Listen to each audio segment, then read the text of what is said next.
What is up? What is up? What is up? YouTube and the Twitter or the Degeneration X. Suck it. Twitter. Ooh, we're on the twatter this week. Yeah, we're twatting this morning. We're All twatting. Right, there we go. Twatting away while we hang out here on YouTube as well. Can we say that within the first 30 seconds? Yeah, I think, dude, if they send, we're screwed if we can't. So we might as well just say it. If you can't say twatting, I mean, come on. Yeah, that is probably borderline. We'll find out after this episode ends, though. that is true. Yeah, but what is up, everybody? Thanks for tuning in. Of course, this is Let Me Get That Potograph. We are live, about to record episode 215, which we'll be getting started here in just a few moments. But just wanted to let you know, if you are new watching on the Twatter or over on YouTube, we stream every single episode live, not always on Twitter, sometimes on Instagram, sometimes just on YouTube. But you can find all the episodes on YouTube, so make sure to subscribe, hit that bell, all that shit that every content creator asks you to do. We would greatly appreciate it as well, because, you know, it helps them. And I just want to point out, if you don't want to look at us while you're listening to us, the audio, the edited audio, can also be found on iTunes, Spotify, and iHeartMedia as well. Anywhere. Anywhere you can get download your podcast, you can get that there as well. In fact, the majority of the people actually listen to it as opposed to watching our ugly asses. But heavily. But we do give this option because, you know, please feel free to drop your questions in between during the break and at the end of the show. We do answer any questions that we can, or any questions and comments that you have. And sometimes there's bonus footage, bonus coverage. Last episode, we had breaking news, so we covered that more extensively in the break. So a lot of bonus stuff on the live shows. So make sure to check us out live when you can. We're doing a little different time this week. I will say some news did break this morning. We're going to be covering that on the show in a little bit. Yeah, I'm glad we weren't live, because it's always a hassle to scramble to get that news immediately. I was able to actually read it, which we'll talk about in just a moment. Of course, we're talking about Pistol Pete's wannabe Caitlin Clark. But we'll be getting into that in just a minute. But Scott, I'm headed out to LA soon. I know you have a very busy day. You're going back to. I gotta say it, man. You're going back to Cali. Yep, headed back to Cali. You're going back to Cali. Oh yeah. I don't think so. Sorry, man. I love LL Cool J. I had to throw that in there. Yeah, of course. Yeah, got to go to Los Angeles this time. We'll talk about it on the show in just a minute. Yeah, that sucks. But yeah, I know. All right, so let's get this podcast portion of it started, and we'll take some questions from the YouTubers at the break and after the show if we've got some time. So yes, and the Twatters. Don't forget. And the Twatters. Yeah, I keep forgetting about the Twatters. Yep, yes, absolutely. Sorry, can't leave Elon out. No. So. All right. What's up, everybody, and welcome to episode 215 of Let Me Get That Potograph. As always, my name is Drew, or the DH, and joining me, my awesome co-host, Mr. Scott Rappaport. What up, dude? What's going on, Drew? Finally, almost able to see out of my right eye. It's been rough. It's probably a good thing that we didn't record last week, just because especially the computer screens and lights would have killed me. But that for those that don't know, Drew got hit in the eye with a Nerf pellet. And it's weird because I had a friend of ours who sent me a text with a picture, and he goes, "Is Drew okay?"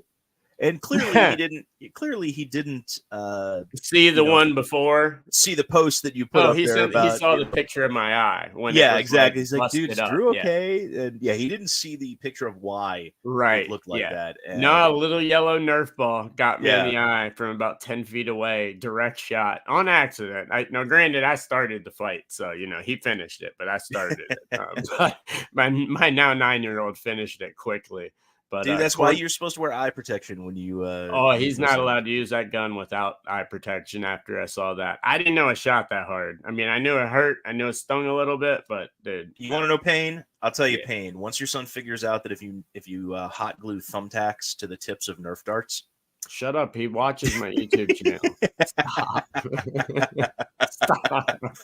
Point out So yeah, You don't those things. listen. Sorry, man. I No, got to throw it out there. of course. No, but yeah, just hanging out, getting better, trying to feel better. Cali bound this weekend for anyone going to Collecticon. We'll be live in Los Angeles for Collecticon, but definitely swing on through. William Shatner's going to be there. A lot of cool people, so excited for that. Yeah, That's gonna William be a good one. Shatner. The musical guest is actually good. I mean, they only have like 2 good songs, but that's enough at a Collecticon. And who is it? Lit. Yeah.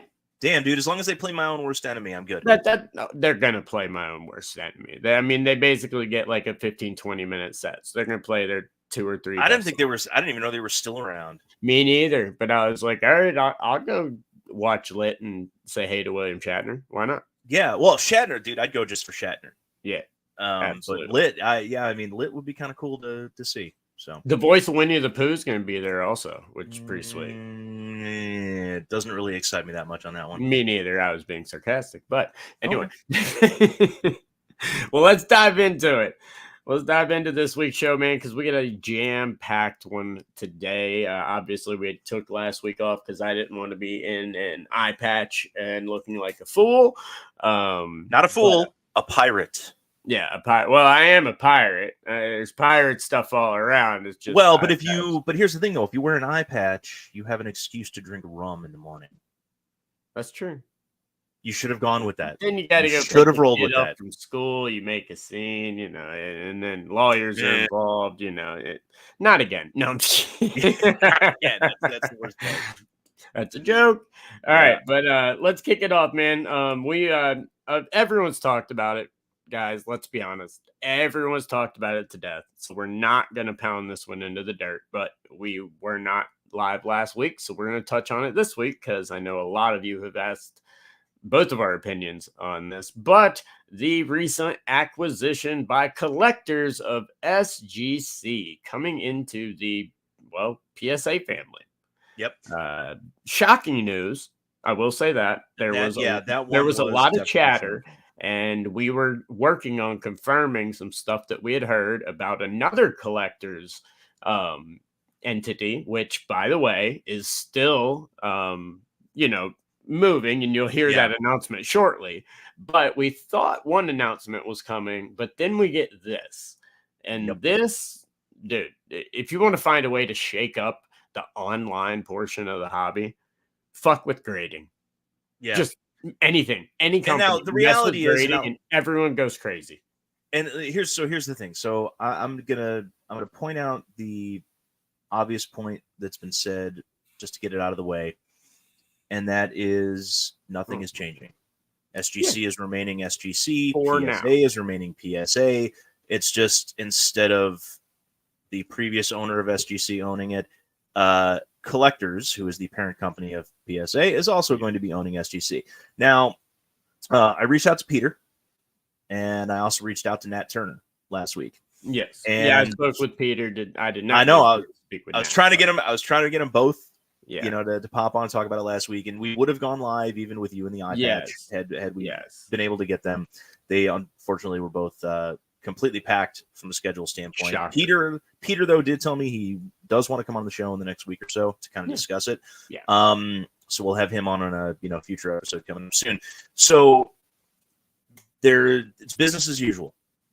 Yeah. At both companies. However, for now, but yes, Peter did put out an update the other day, mm-hmm. and basically talked about, hey, look, it is business as usual. However, they are lending SGC some technical expertise. This is what I love, and this is where this is the best part. Yeah, finish what you're saying real quick. Yeah, so he specifically spoke about fraud detection, counterfeit detection, and operational efficiency. Yep. Now, I will say that SGC and their operational efficiency, with the exception of the last couple of weeks when they got sloshed with orders and they fell down to about a 12 to 13 day turn time instead of the 5 to 10, which is still acceptable. Yeah, I was about to say. They've got operational efficiency down. So yes, they do. Truth is, if anything, they should be lending the operational efficiency expertise to, to PSA, but and they may coming up in the future. You never know, but they've got some expertise. What I'm really looking forward to, and this has not been said, this is just my wish list for SGC. The one thing, there's only one thing. It's a short wish list. What is it? I want them to be able to do autograph authentication again. That way they can slab IP autographs. Well, from what I've been told, and from what obviously I work very closely with PSA. So I've asked about that, and that I think that's something you're going to see coming down the pipeline relatively quickly. And I had a feeling that was going to be the case. The technology aspect, that's really all I can say on it for now. But the technology aspect of everything, and that's where I love this partnership the most, because they can exist as two separate entities under the same, parent company all the time. Most anything in the world, look at TV, if you want to take an example, and they all compete against each other, even though they're owned by the same person. So there's nothing wrong with that. But there's things I love about SGC. There's things I love about PSA.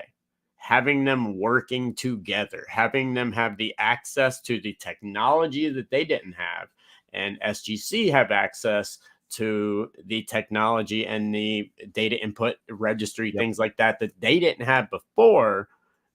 That's where I see the biggest value in this for collectors. I think you're going to see, now this will take a while. You'll never see you might.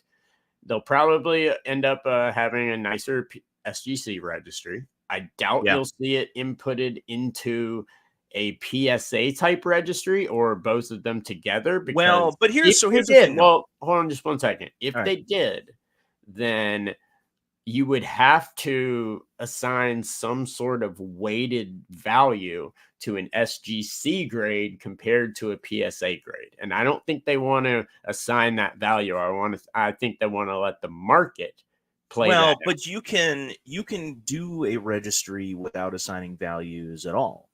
And you can, but that's the way it's set up right now. I actually do have another add to my wish list. Okay. And you can now, what people don't know is you can actually go onto your PSA set registry and enter in slabs from other companies as well. You just have to do it manually. So what I'd like to see done is I'd like to see both SGC and PSA, maybe even do it under the collector's website as opposed to either PSA or SGC, is have a combined population report. Yes. And when I say combined, I don't mean like every 10 from every company is lumped into one. Right. Yeah, I know. You have 2 lines for each card, and one's the SGC line, but one search engine, one thing like that. Exactly. So you're only looking, you can look in one location and get both pop reports for for each of the cards. But I'd like to see an automated transfer with, and I know it's doable, because SGC is already doing it with Mascot, right? Where you can type in the serial number on the slab and it automatically populates into your, thing. Thank God, because Alt doesn't recognize SGC slabs, so they fixed that part. I was gonna say, I'm like, what the? Well, I don't know why Alt doesn't recognize that, but either way, doing quick deals at shows, and scanning 5,000 slabs, it's easy, But I'd like to see that happen, and I've got a feeling, and look, this is just a guess. This isn't me actually asking, Peter or Nat these questions. Is it coming? I really hope it is, and I've got a feeling they're going to wind up doing something. Well, Nat did say that there would be information coming, at least from, I know people that have spoken with him that I'm in some group chats in, our Hobby Hotline group chat, our Hobby News Daily group chats, things like that. That have some very, very high-ranking people in them, some that work at PSA. And there is registry information and things like that coming. So a lot of information is going to be coming. A lot of this stuff is going to be fleshed out. I do want to, normally we don't address comments during the show, but Ziggy, good friend of the show, Ziggy has a comment right here that I completely agree with. And back in 2019, Peter Steinberg, when he started at SGC, we were one of his very first interviews ever. that he had ever done was on Let Me Get That Potograph. Yep. As soon as SGC came out and, really got into grading, his first big interview was with us. So I've had a relationship with Peter since he literally made a video. I wouldn't say as soon as look, SGC's been grading for over. No, I know. I would say as soon as they rebranded, right, and made a bigger, what I'm talking made a bigger about. push, the rebranding aspect of everything. Yeah. But as Ziggy says, that the best untold story in the hobby is Peter's run from 2019 to 2024 at SGC, and I honestly would agree with that comment. Yeah. I don't know, best is subjective, of course, but if you want to talk about an amazing run and someone that has done some amazing things, SGC launched out of the gate with their relaunch, took a massive dive that would have destroyed multiple companies, cough, cough, HGA, cough, cough, and lots of people like that. Yet they pivot, and not only do they get better, but they scale at an astronomical pace, and they keep up with everything. Everything since then has been beautiful. And truthfully, this has, outside of even the hobby, SGC's growth and run and what Peter's been able to do with that company since like I'd say maybe even starting in 2018, up until now, is a business school case study. Like this belongs, the case study of this belongs in an MBA program somewhere, because and it's ongoing. Watch what they're doing now. Insane. They've signed up at every single Collecticon for this year. They're getting into the TCG marketplace. Watch what their percentage is in December compared to right now in terms of the overall TCG grading, because they're going heavily towards that. But I agree. It's a perfect case study, because you want to talk about a roller coaster. These guys were deader than Beckett, which, Beckett might become a zombie, and a lot of stuff. But, well, there's rumors that they may wind up getting purchased too. Oh, well, I can confirm already that an offer's been sent. I just won't say if I heard. You guys can figure out. Yeah, you guys can make an educated guess as to very who would easy do that. to figure out who I'm talking about right now, but I'm not going to say it. But an offer has already been sent, and it's probably going to happen in the next couple of months. Well, one of the things I want to talk about, though, really quick, is as soon as this announcement was made, you basically had I'd say three different camps. You've got the people that look at things objectively, like you and I do. Right. You've got your PSA fanboys and your SGC fanboys, and people spouting off stuff. Oh, like an SGC 10s, it's worth what a PSA 10 is worth, or it's just stuff along those lines. Like, act like they've changed the hobby overnight. No, exactly. And then you got the PSA fanboys that are still crapping on SGC, and frankly, I don't even think all these people that crap on SGC, I don't think have ever had any sort of contact with them. I don't think they've ever graded a card through them. No, I don't either. But I also think I will say a lot of stuff that people say is people shitting on, since we already said twatting in between 30 minutes, probably good. Yeah. But shitting on SGC, a lot of times I think it's simply them just saying they don't sell as much as PSA. And people take that as them shitting on them. That really is just, when it comes to modern, true. I mean, it is what it is. I don't necessarily think that's shitting on them, but you do have those two camps that fight back and forth about, who's better and all this. And I agree. Most of them probably have not sent to SGC, and most of them probably haven't sent to PSA either. They probably just own a couple that they bought. A lot more people own slabs and like a company that have than compared to the people that have submitted, a whole lot more. And so, I just thought it was funny. When I saw the news, I started laughing, because I was like, oh God, now all the PSA and all the SGC fanboys, now what do you say? What are you going to do? Crap on the other one? Now, if you're crapping on the other one, you're crapping on yourself. So I found it humorous, and I was like, maybe this will finally stop. But well, the good, I don't think it's going to stop. It's never going to stop, but it's going to move from, you crapping on just some random person to you crapping on your cousin. Right. Yeah. And that's really that's really the best analogy to it. It's like, all right, well, we're you know, All right, so I got a big question for you. all right. We all know how these buyouts work. We all know how this stuff happens. These companies move all the time. So there's no changes right now. Nope. Everything's business as usual. Peter's on there. He's got a contract for a couple of years in a different position, same position. No, same but different. position. No, He's doing same position, but different bosses, things like that. But sign a contract to stay, with the company as opposed to selling and leaving and all that. He's with them. When that runs out, historically, with companies that we've seen in the hobby, those people, Joe Orlando, perfect example at PSA. A lot of stuff stayed the same. Soon as that contract ended, he was out the door and everything changed for the better, but everything changed. And so do you see that happening? I mean, do you think that's going to happen? No, and here's the reason why. I don't think Joe Orlando's situation is a good example. I don't either. I was just comparing. That's just the first name in my head. I honestly don't think he changes. One, Peter lives and breathes and bleeds.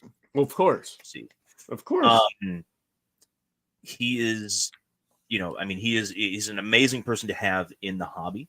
Yes. And I don't see, and frankly, the way that he has built that company, I don't think there's very few people that could have done the job that he has done. I'd agree there. And I think the biggest mistake that Nat could make would be letting him leave. No, I completely agree. His own or saying, "Hey, your contract is up. See ya." I think that would be a massive mistake. I don't see Nat doing that either. I just wanted to know, because we have seen it a lot in this hobby. Yes. When these buyouts happen, it's basically, hey, you can stay here for a year, but it's a cushy, blah blah blah, and then kick you to the curb type role. I don't see that here though, and I will say as we wrap up this part of the show, my favorite part of all of this, knowing Peter and considering him a good friend, I see him all the time. Going to see him here in a couple of days. One of my favorite things from that video was seeing the smile that he was trying to hold back.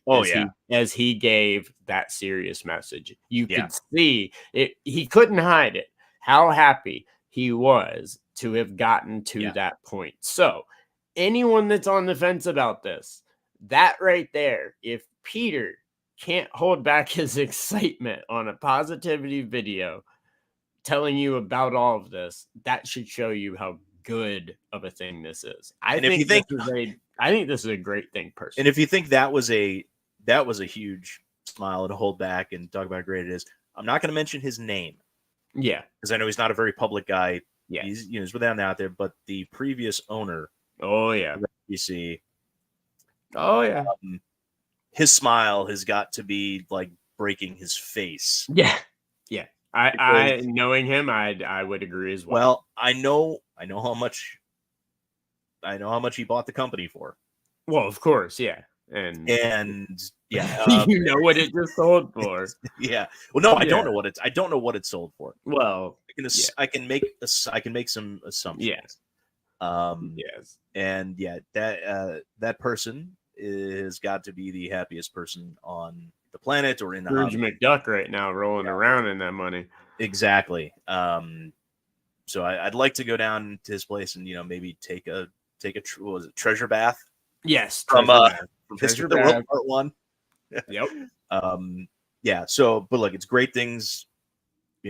Nothing's going to change in the short term. At least nothing that is negative is going to change in the short term. Yeah. The only thing or logistically with submissions, things like that. All the important stuff staying the same. Yeah, and that's the key. So. Yes. All right. Speaking of changes, though. Yeah. So we teased a little bit of breaking news at the beginning of the show today. Just broke this morning. Mm-hmm. And this one's kind of a surprise. Kind of? Yeah. Okay, no. It was a big surprise. Announced this morning that Caitlin Clark has signed an exclusive deal with Panini. Panini! All right, now she already had a deal in place with Fanatics because she had autographs that were in. And actually, she couldn't have even had base cards in the product without an NIL deal for that anyway. But she had a deal with Fanatics. She's been in the Bowman U, products for last couple of runs, and now she obviously declared for the NBA or the WNBA draft last week. And now has signed an exclusive deal with Panini, who coincidentally makes the WNBA cards. I was about to point that out. That's the only thing that I can think of that would leverage them outside of just ungodly amounts of money. Because I have a question though. Okay. So the NBA license is leaving Panini.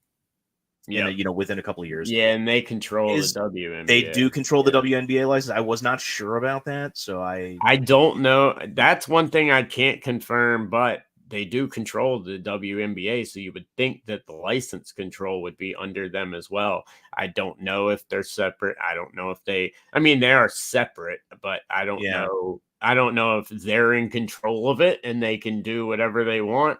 I have no idea how that part works, but you want to talk about a saving grace for fucking Panini. Yeah.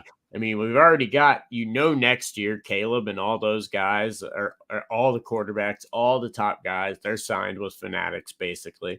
Yeah. You're just waiting for the announcement now. So, you're going to have another year where you're chasing base card quarterbacks.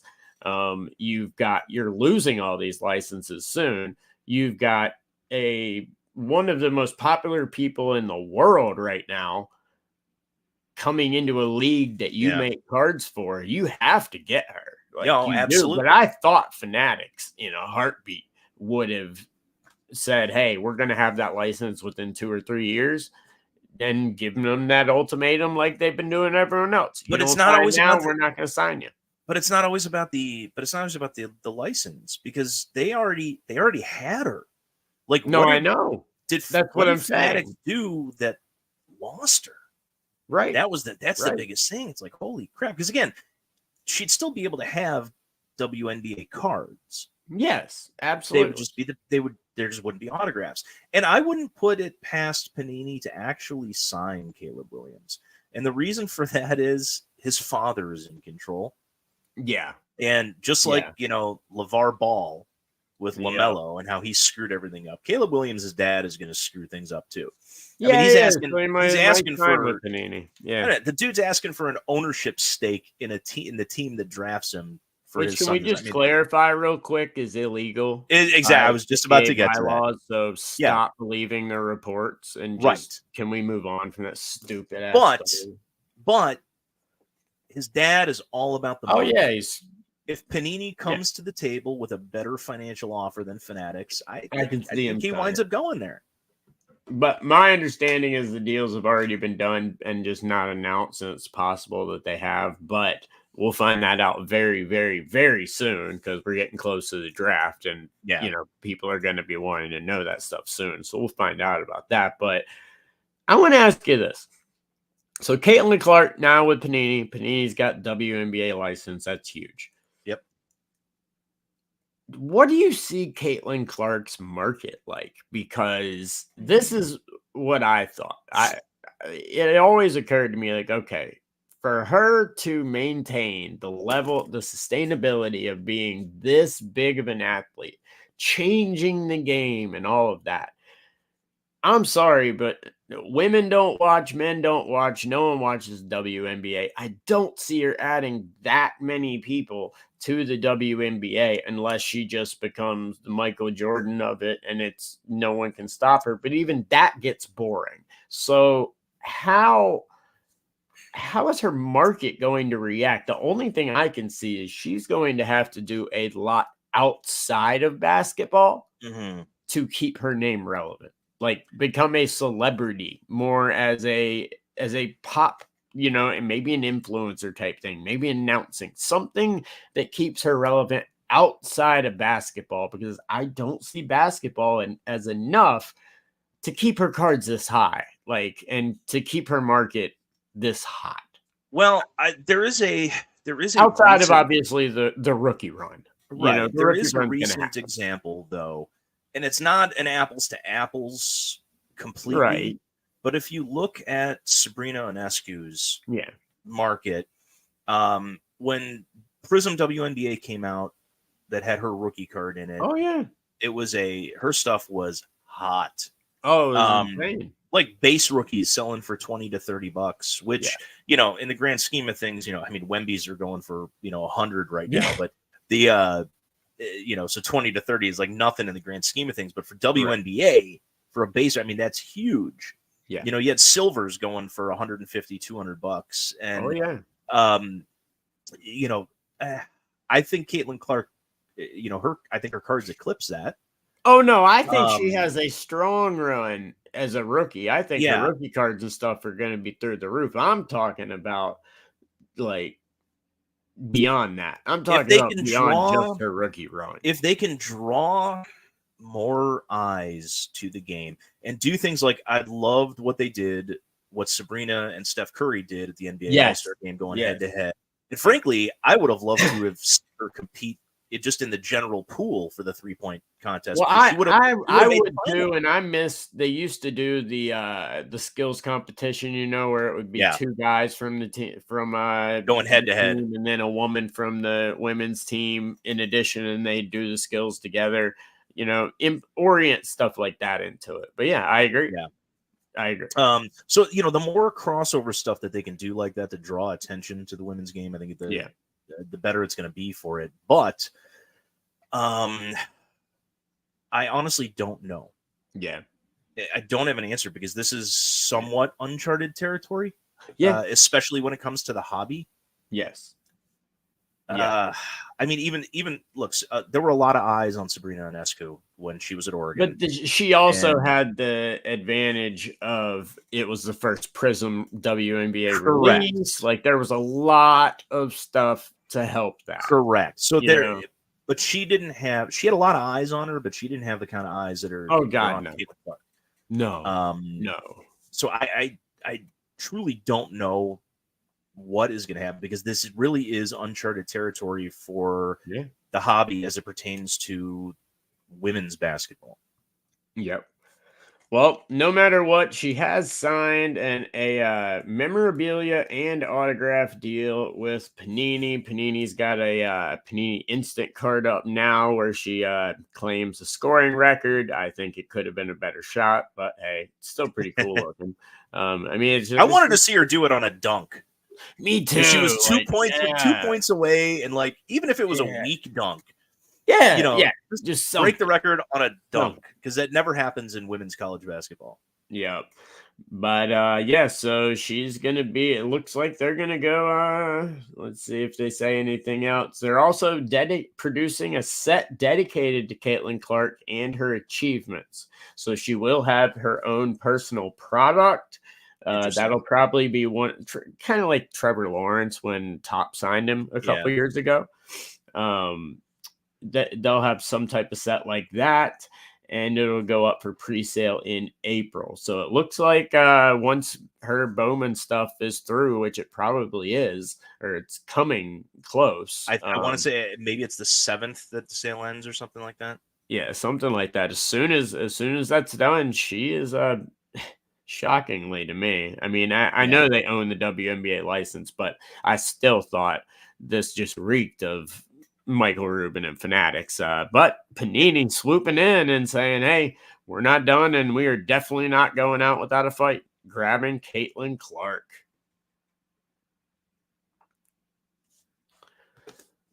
Did you die? No, I just couldn't think of anything to segue into the break.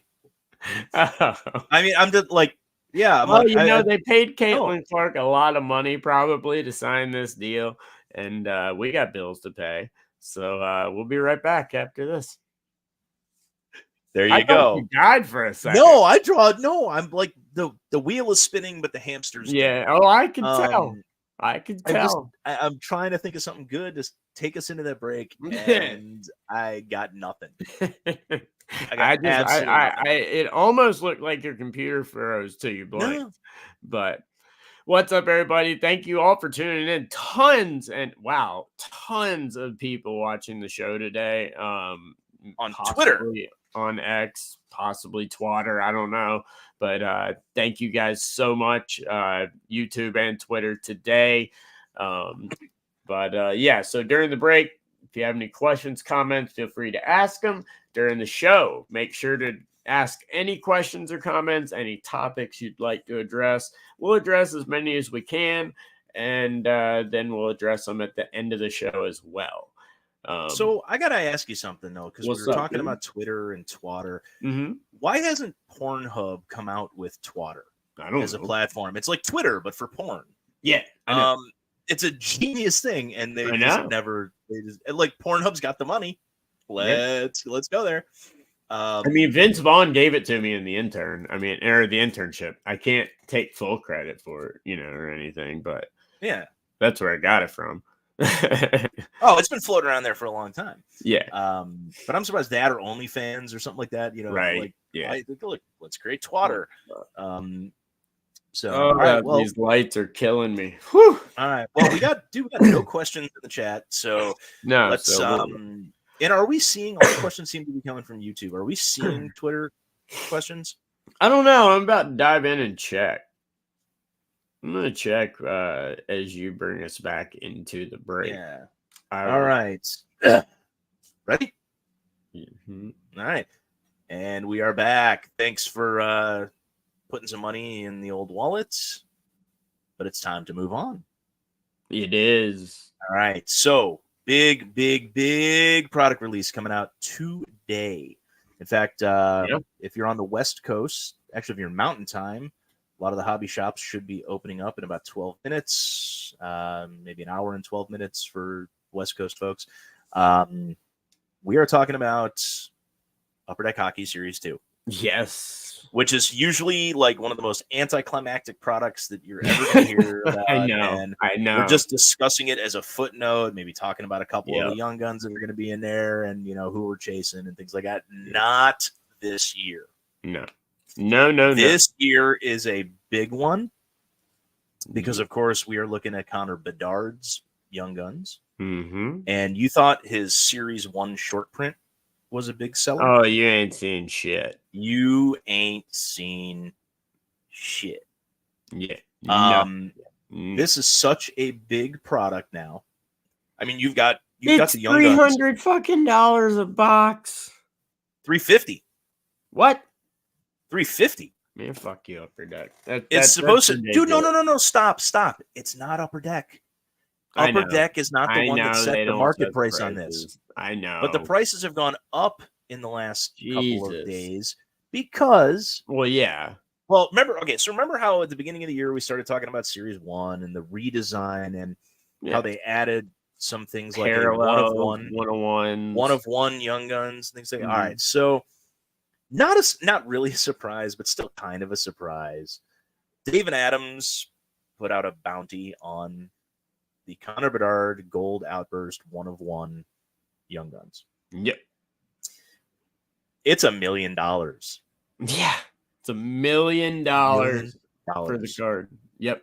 $1 million bounty. $1 million. And you know what that means, right?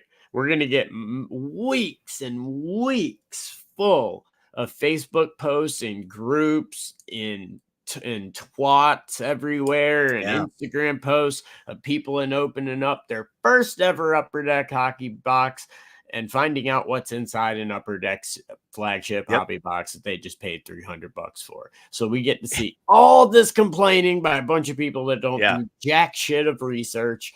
I paid $350 for this box, and I got $10 worth of card. Whoa. I can't wait. Yeah. I'm excited for this. I'm still in shock at the price tag that David Adams put out there. I mean, look, the base ungraded Young Guns right now, the few that have popped on the market are, $1,000 to $2,000, which is not really a surprise. No, that's about where McJesus was when he started. No. Well, no, because he was in the middle of the pandemic. His was around like 4 or 5. Wait, you're talking about McDavid? Yeah. No, McDavid was 15, 16. He wasn't middle of pandemic. He was before that. True. But his Young Guns, when they first came out, were right around the $100 mark. when Oh yeah, product that's first right. came out. Yeah. The base Young Guns were right. Now, I pulled an acetate Young Guns. Now that's Right. not the clear cut that you see now. Yeah. The acetate were far shorter print, Oh, yeah. and they were like dual layer. They were a good 55. Oh, they were pound card. sick. They were so sick cool. cards. I pulled one of the McDavids. Oh wow. What'd you sell it for? $3,300. Good job. Which was amazing. That's only worth like 15 grand today. Probably more. Yeah, probably. Yeah, that's one of those that I wish I had back. But yeah. It was a fun pull. Yeah. I would just love a base. Yeah. Base. Yeah. No, I feel you. And so, all right. So back to Bedard for a second. So we're looking at this now since the bounty's gone. Since bounty's been announced, the boxes have gone from 3 to 350, which is absurd. God, I hope this gets pulled on day one so the boxes can come down to level, because there's still so much to chase besides that $1 million bounty. They did add some nice stuff into Series 1 or Series 2 this year. I'll give them credit, but this is going to be an interesting one. I was not expecting $1 million bounty. I mean, I know he's playing lights out. I was not expecting $1 million. I think you're going to see a ripple effect here with McJesus, McCarr, McKinnon, a lot of other people's cards starting to go up. I think you're going to see a lot more people pay attention to hockey, at least in terms of cards, because there's a lot of ROI to chase right there.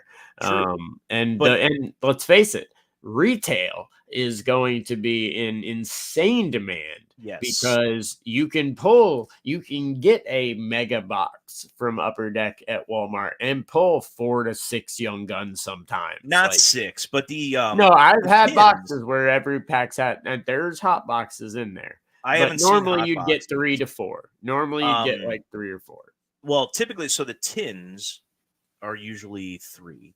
Yeah. I've had a couple of tins that had 4. Now in Series 1, I had a couple of tins that had duplicates. Yes, and one of the boxes that I had a duplicate Young Guns of Matthew Knies. Well, there you go. Which was one of the hot, guys to chase. So it is possible, if they do the same production and all that kind of stuff, it is possible that you may end up with a box that's got a duplicate Bedard Young Guns in it, which would be awesome. Yeah. But did they short print those? If you're going to charge $350 a box, you better not. Right. Honestly. Now, you typically hobby boxes, they're usually spot on with the quantities. So you get 6 Young Guns in a box. Yeah. And 12 boxes in a case. There's 50 Young Gun cards, including the checklist, which also has Bedard on it. You're going to average, you should, in theory, average in a full case 2. One, it's like 1.75, right? Of each one. Obviously, you can't have. So, you'll have some cases that have 1. You'll have some cases that have 2 Bedards. You may end up with a case that's got 3. I mean, but it's going to be probably pretty rare. Yeah. So every case should have at least 1, more likely 2. Yeah. With that, but we'll see what happens as they get open. But here's the interesting part. What's that? Not a lot of breakers got this product. No. And part of the reason bounty wasn't up. Well, part of the reason is, in order to get Series 2, you had to buy a massive quantity of Series 1. Yep. So if you bought 10 cases of Series 1, you were able to get 10 cases of Series 2. Yep. If you bought 50 cases of Series 1, you were able to get 50 cases of Series 2. So a lot of these breakers, especially the ones that typically don't do hockey, weren't willing to invest all that money into quantities of Series 1 in order to get the large quantity. So they're all looking for the product right now. Oh, yes. I expect breaks to go up. I mean, the cost of those is going to have to go up, because the cost of those breaks is going to have to go up even after the bounty's pulled, because Upper Deck added the parallels. So now, once the 101's pulled, you've still got the parallels that, like you said, McDavid right now, the acetate back in the day, unnumbered, but you've got super low numbered parallels now.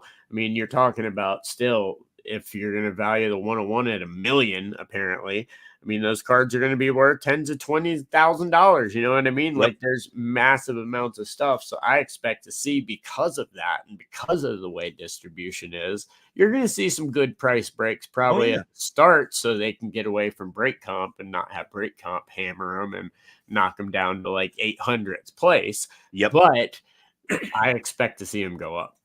Well, even if you forget the 1 of 1, even if the base cards are selling for $1,000, the outburst that's numbered to 250 is automatically a $10,000 card. Right? Yeah. So even putting the bounty aside, you still have a massive amount of money that is in this product. Yep. And I'm excited to see what happens with it, because again, Bedard's living up to the hype. Oh no, he's living up. Problem to is, he's absolutely living up. Problem is, he's the only one on the Blackhawks who is living up to any hype. Yes, unlike my Avalanche, who are just kicking ass, baby. But Bedard definitely is living up to the hype, and his card market's gonna go just get ready for some batshit crazy stuff. But guys, please, please, please, there's a lot of you watching right now that'll hear this before on release day today.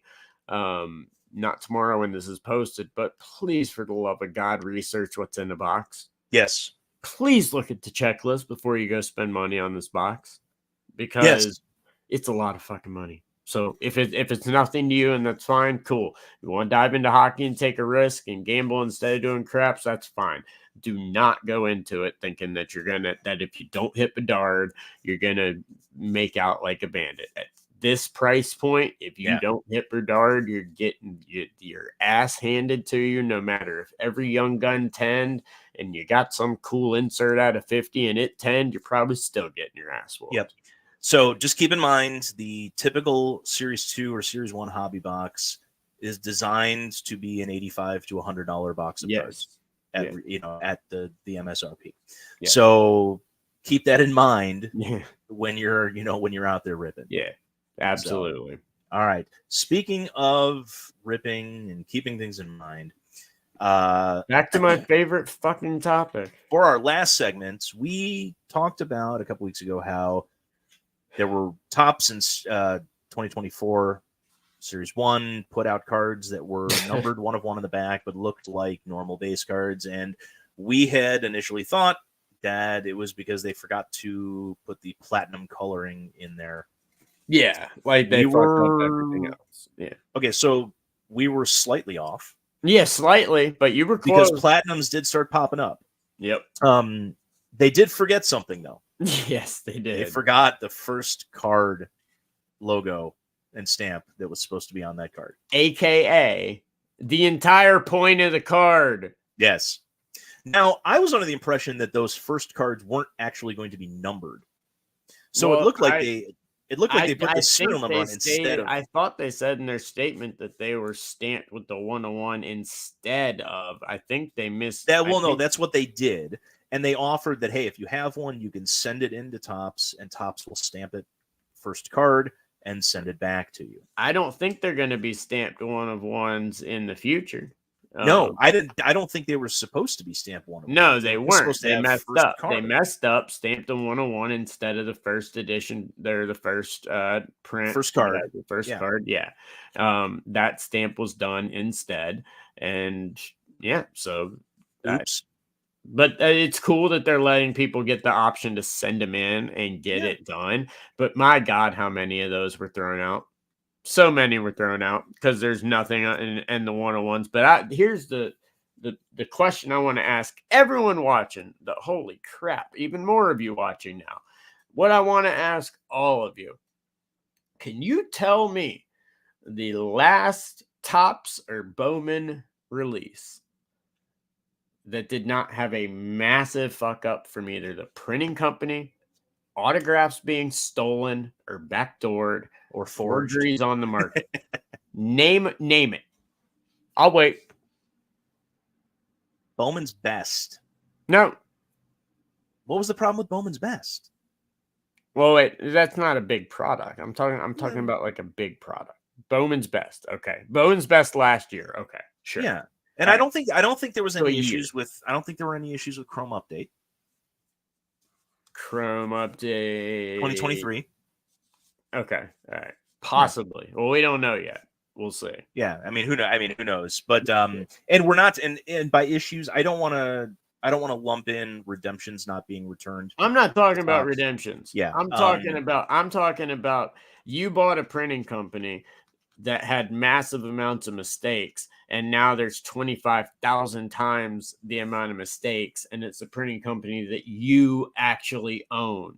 This shit. Well, the good news is they actually own it, which means if they wanted to fix the problem, they can get rid of people. But we did. In order to fix the I problem. know that it's great they can fix it quickly, but bro, we might as well start coming up with a name for a segment for all the top fuck ups, because go look at the list of our last 20 to 25 shows. Every single big release, there's a freaking problem. Like, well, let's just call the segment Fanatics Fuck Ups, because the F and the F kind of match, and it's fine. I mean, it's frustrating to me because a lot of the stuff we're talking about has to deal with stolen autographs. Yeah.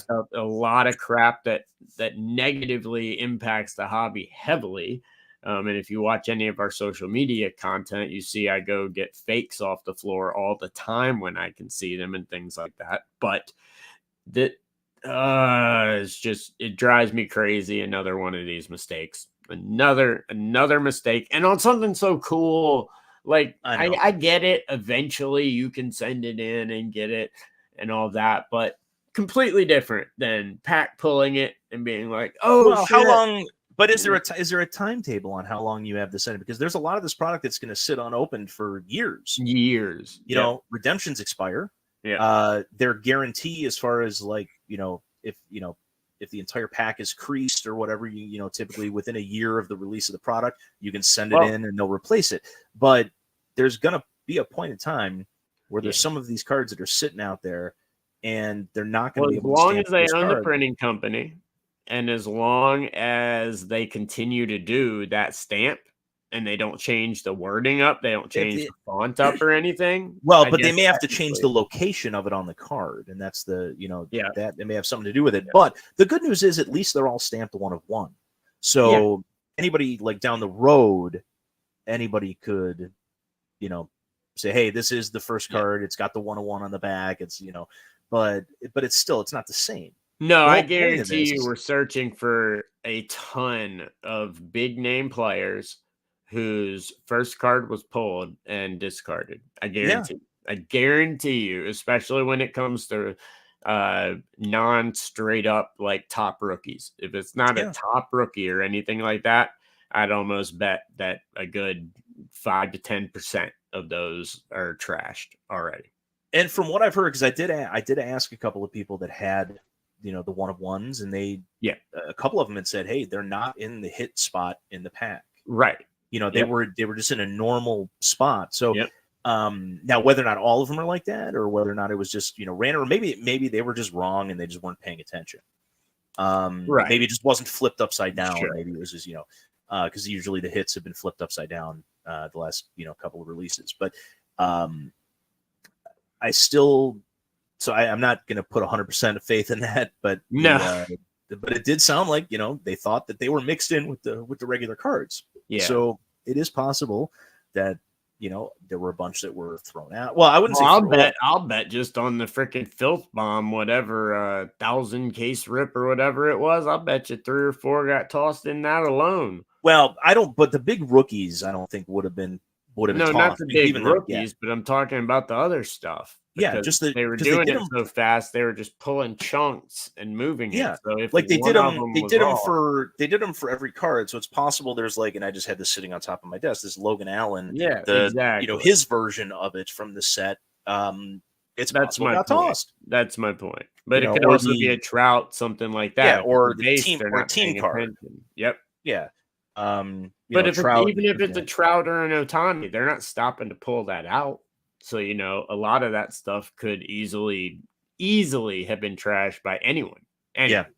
So, yeah, quite interesting. I'm glad they provided an update. We're getting a little better, Tops. You're actually responding to stuff now. You Yep. still won't respond to the stuff that I will not stop bringing up until you do of your backdoored cards that happened at Arizona Fall League, which is about to start back up. How about this year we hire some new people to handle the autographs so people can actually, I don't know, get the autographs of the top prospects next year. Yep.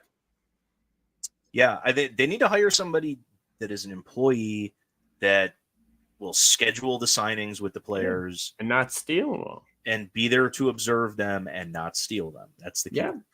Yep. So, that's the key. Or I mean, look, honestly, if they want to take a base auto for themselves or whatever, all right, fine, cool with that. Yeah, whatever. Just because there's enough of those. Yeah. Stop taking the entire run of golds, damn it. Yeah, or stop taking any of the golds or any of the numbered. Someone find me a Kumar Rocker Mega Box autograph, please. Find me one. You won't. Nope. You can search everywhere you want. You won't, because we're all stolen. But yeah, so I'm just going to keep reminding Tops of that until they finally answer, which they probably never will. But I'm going to keep bringing it up because it's bullshit. Yeah. Collectors are getting screwed. I don't like it. No, that is true. But on that note, I think it's a good time to end. I agree. So that is going to wrap up episode 215 of Let Me Get That Potograph. Before we go, I would like to thank our awesome sponsors. Of course, Denver Card Shows, Show Your Slabs, Slab Strong, Stand-Up Displays, Card Ladder, and of course, Zion Cases. Use the code the DH at checkout for 10% off anything over at Zion Cases, including Mag Pros, any of their cases, anything they've got. I'll be in LA, like I said, this weekend. So hope to see some of you guys there at Collecticon, heading out at about 2 a.m. this morning to go to the airport. Yay! And so hope to see some of you guys there. Also, new article is up on Hobby News Daily. Iconic inserts. We take a look at a really cool one. Blast from the past for you 90s guys. Definitely check it out. But great show, man. And until next week, guys, you know the deal. Keep ripping those packs, pulling those hits, and we'll talk to you then. Peace. All right. Thank you, everybody, for tuning in. Holy crap. We got a ton of people in here today. I know. Did you find any questions in Twitter? Because again, it doesn't let me scroll back, and I wasn't about to mess with my phone all show. So I just decided to not look. But okay, that makes sense. All right, I will look later on Twitter because I refuse to call it by the letter of the alphabet.